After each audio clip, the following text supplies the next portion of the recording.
Welcome back to Holy Bible Haven.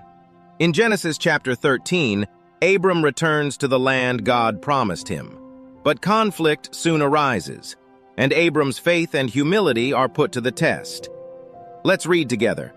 Genesis chapter 13. Abram went up out of Egypt, he, his wife, all that he had, and Lot with him, into the south. Abram was very rich in livestock, in silver, and in gold.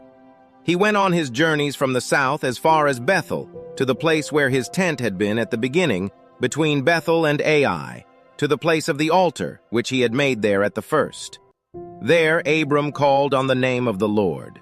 Lot also, who went with Abram, had flocks, herds, and tents. The land was not able to bear them, that they might live together, for their possessions were so great that they could not live together. There was strife between the herdsmen of Abram's livestock and the herdsmen of Lot's livestock. The Canaanites and the Perizzites lived in the land at that time. Abram said to Lot, "Please let there be no strife between you and me, and between your herdsmen and my herdsmen, for we are relatives. Isn't the whole land before you? Please separate yourself from me.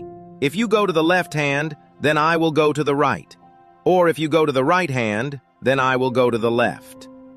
Lot lifted up his eyes and saw all the plain of the Jordan, that it was well watered everywhere, before the Lord destroyed Sodom and Gomorrah, like the garden of the Lord, like the land of Egypt, as you go toward Zoar.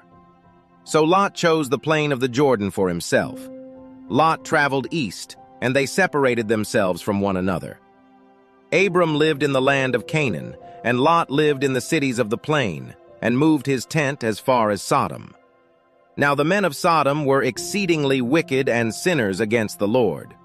The Lord said to Abram, after Lot was separated from him, "Now lift up your eyes, and look from the place where you are, northward, southward, eastward, and westward.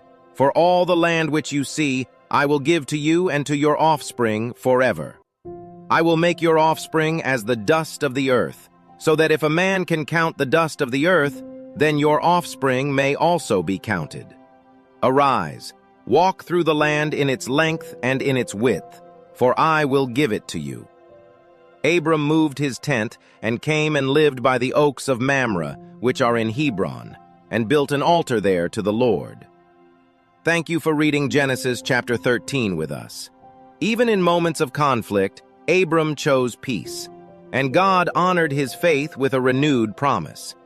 If you were blessed by today's reading, please like, comment, and subscribe to Holy Bible Haven. And feel free to explore our growing collection of Bible readings and animated stories. Until next time, may the Lord guide your steps and bless your journey.